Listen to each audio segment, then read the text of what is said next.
Alors l'hypnose peut-elle aider la justice en permettant par exemple à des témoins de retrouver des souvenirs oubliés? Ça c'est une question que nous posons. C'est un débat qui est tout à fait d'actualité en effet. Alors nous comptons ce soir donc augurer ce débat par une expérience que nous avons réalisée. C'est une première en France. Nous l'avons faite sous le contrôle du docteur Serge Bornstein, qui est le président fondateur d'une association internationale de psychiatrie qui s'intéresse beaucoup à l'hypnose. Et nous l'avons fait avec le concours d'un hypnotiseur-hypnologue que vous allez découvrir dans un instant, et qui s'appelle Alban de Jong. Alors, d'un mot, je voudrais quand même tout de suite dire, pour compléter votre présentation, que vous avez été officier de gendarmerie. Vous êtes actuellement donc en retraite. Question, est-ce que lorsque vous étiez officier de la gendarmerie, vous avez pratiqué l'hypnose? Non pas dans le cadre d'enquête officielle, mais j'ai été au contact d'une personne inculpée dans une affaire de crime odieux sur une enfant, qui a fait appel à ce moment-là à ma qualité, non pas de gendarme, mais de psychologue, et j'ai pu l'aider à retrouver dans sa mémoire des éléments permettant de préciser la chronologie de faits, lui permettant d'avoir un alibi qui lui a permis de montrer qu'il était innocent. Donc ça, c'est un élément très très concret et évidemment passionnant. Alors, nous allons ensemble, vous avez accepté de nous prêter votre concours pour cette expérience, on va la découvrir ensemble sur les écrans. Pour répondre à la question, donc l'hypnose peut-elle aider la justice, on a eu envie tout simplement d'organiser un événement assez spectaculaire. Nous sommes transportés à une 50aine de kilomètres de Paris, dans un petit village, et à midi précise, voilà la scène à laquelle ils ont assisté.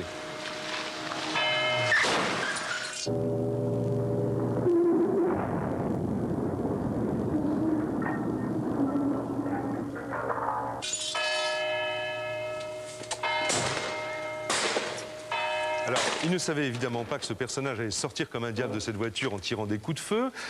Ils sont d'ailleurs tous très étonnés, certains sont assez choqués, et l'une des deux voitures accidentées donc repart un petit peu comme si on venait d'assister à un accident suivi d'un délit de fuite. Alors, il faut dire également que nous avions soigneusement préparé cette expérience, sur vos conseils, nous avions piégé la scène. Par exemple, nous avions une voiture, nous avons mis une plaque étrangère, une plaque donc milanaise, et puis cette voiture n'avait pas de plaque à l'avant. Nous avions mis un autocollant à l'envers. Nous avions, qu'est-ce que nous avions fait encore? Oui, on l'a peut-être vu là très rapidement, on avait mis deux chaussures de couleurs différentes au personnage qui tire des coups de pistolet. Et évidemment, nous avions envie dans cette expérience de voir ensuite, en mettant sous hypnose un certain nombre de ces témoins, s'ils étaient capables à la fois de décrire ce qu'ils avaient vécu et en même temps surtout d'avoir remarqué ces invraisemblances, un petit peu le jeu des 7 erreurs. Alors, regardez maintenant, premier résultat concret de cette expérience, et nous en sommes d'ailleurs très fiers, eh bien, un très grand nombre de nos témoins que nous avons ensuite hypnotisés ont pu nous prouver que sous hypnose, ils étaient capables de retranscrire exactement ce à quoi ils avaient assisté. Regardez. Une vieille voiture, une Peugeot blanche, et le conducteur sort avec une arme à feu, il tire en s'enfuyant. Ses chaussures sont de couleurs différentes. Comment ? Je l'ai remarqué. Ses chaussures sont de couleurs différentes. Il n'a pas les deux mêmes souliers. Vous êtes sûr de ça? C'est bizarre. Oui, Vous êtes sûr? je suis persuadé. La plaque d'immatriculation, Oui, que voyez-vous? c'est italien. Ça vous semble italien? Oui. Pourquoi ça? Quelle couleur? MI, Milan. Dans la voiture blanche, il y avait un homme et une femme. Et dans la voiture bleue, il y avait un homme. Alors, nous allons découvrir donc au fur et à mesure les autres personnes qui ont participé à ce tournage. Et vous nous aviez dit, quand on avait préparé Alban de Jong, que plus une personne pouvait être choquée par la scène qui se passait, plus en fait les événements avaient de chances de s'imprimer dans son subconscient. Effectivement, c'est imprimé beaucoup plus profondément, mais au niveau conscient, il y a par contre une espèce d'amnésie partielle qui fait que, pour le protéger, qui fait que le témoin, lorsqu'il est interrogé normalement, ne retrouve pas facilement les éléments, mais comme sous hypnose, on amène l'inconscient à restituer ce qui s'est produit et que c'est justement beaucoup plus marqué et imprimé, eh bien on obtient des éléments qui permettent d'orienter l'enquête dans un bon sens. Alors ça, c'est tout à fait passionnant parce que c'est en général ce qui se passe lorsqu'il y a un acte criminel ou un accident, quelque chose de très stressant pour la personne. Elle oublie des détails qui seraient capitaux pour l'enquête. Sous hypnose, va-t-elle pouvoir en dire plus? Alors regardez, vous avez peut-être vu ce personnage, vous allez le reconnaître tout de suite. Vous l'avez vu tout à l'heure, c'est peut-être celui qui a le plus peur parce qu'il n'est pas du tout. Il était à côté de ce type qui a tiré des coups de pistolet, il s'est protégé. Regardez, il s'appelle Christian et voyez ce qui s'est passé pendant son hypnose. me parler maintenant, il y a les véhicules qui ont une collision.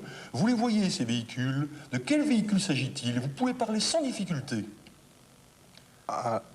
Une Renault 5. Vous parlez fort, intelligiblement, sans difficulté, vous vous sentez calme et tranquille. Celui qui a hypnotisé les Watford, il s'appelle Alban Dejon, il a sorti Tout savoir sur l'autoprogrammation mentale. Il m'adore, c'est un mec génial. Et Certains hypnotiseurs tentent d'aider les gens à mieux dormir, ou à arrêter de fumer, ou plus surprenant encore, l'hypnose a parfois été utilisée par la justice pour aider à résoudre des affaires criminelles. Nous allons donc retrouver Alban Dejon sans sa tenue de scène et dans un rôle franchement différent. Regardez. Dans son cabinet parisien, Alban Dejon traite sous hypnose des problèmes aussi divers que le tabagisme, la timidité ou encore les phobies telles que la peur de l'avion. C'est un pacte que vous signez avec vous-même. Mais son travail ne s'arrête pas là. Cet ancien gendarme commandant de compagnie de garde républicain apporte régulièrement son concours à la justice. Sa spécialité, faire ressurgir chez des victimes ou des témoins des souvenirs inconscients. Une pratique qui se veut discrète, mais dont on parle de plus en plus. À son actif, déjà 30 affaires pour le compte de 20 magistrats différents. Alors, on vous a vu dans le reportage, vous pensez qu'on peut modifier un peu notre comportement. Alors, on va tenter une expérience un peu particulière sous le regard d'un prix Nobel, donc c'est quand même pas rien, avec Linda. Bonsoir. Merci d'être avec nous ce soir. Alors, vous avez, alors je rappelle, je précise que Linda a été choisie par la production, par nous, et que Alban Dejon ne la connaissait pas avant qu'on tente cette expérience, cette petite expérience ce soir. Linda, on vous a choisi parce que vous avez, c'est une phobie répandue, vous avez peur, très peur des araignées. Disons qu'on n'est pas vraiment amis, non, je trouve ça répugnant même. Bon, vous n'aimez pas trop ça? Non, pas Alors, du tout. Alban, vous pensez que sous hypnose, on peut éventuellement conditionner Linda pour qu'elle ait plus ou pas peur du tout des araignées? Vous pensez que c'est possible? C'est possible, c'est pas une certitude en une seule séance. Je traite des gens pour les phobies de l'avion, de l'ascenseur, mais là, dans la mesure où en plus on va faire appel à un animal qui sera protégé, qui ne lui fera courir aucun danger réel, je suis convaincu qu'on va en partie. Ne vous inquiétez pas, Linda. Alors, c'est vrai que juste à côté de nous, il y a mademoiselle qui est dresseur de ces animaux. Juste pour voir, on ne va pas vous faire peur, montrez-nous un petit peu la charmante araignée que vous avez avec vous. Avant d'hypnotiser Linda, on va essayer de lui approcher pour voir comment elle réagit, parce qu'on ne veut pas non plus vous faire trop peur, mais voilà. Moyen. Oui, vous la tenez bien. Non, ça a l'air d'aller quand même.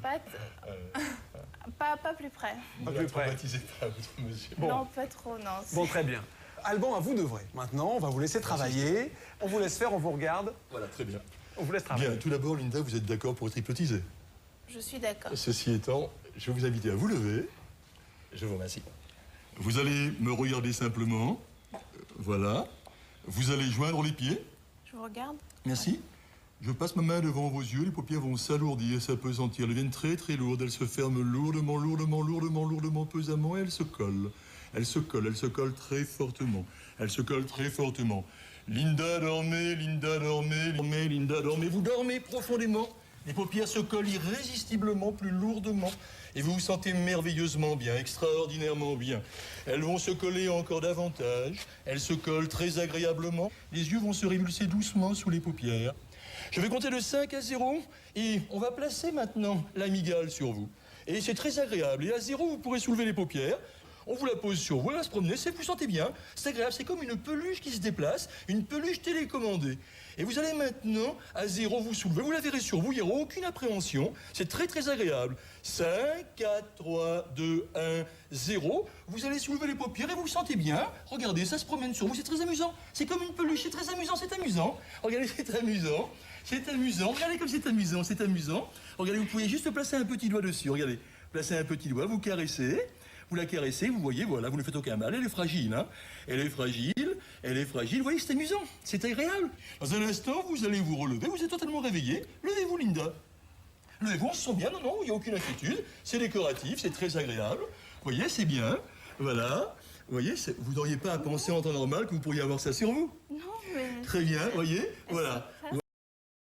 Deuxième test, la capacité à s'endormir brutalement.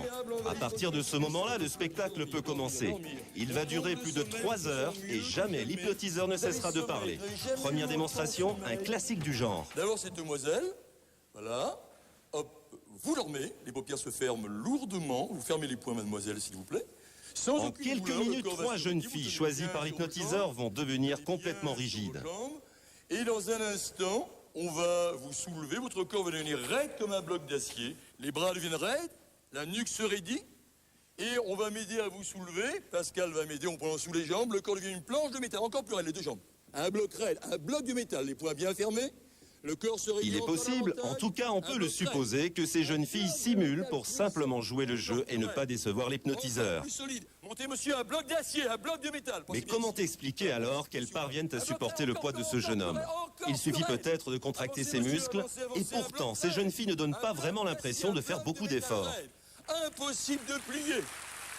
Tout le monde essaye un jour d'être tout raide, etc. Ou ne serait-ce que pour nous porter. On n'a jamais réussi à me porter tout droit comme ça. J'étais toute raide, ça je sais. Mais j'ai senti juste un... Enfin, j'ai senti comme une main qui touche, quoi. Juste un truc.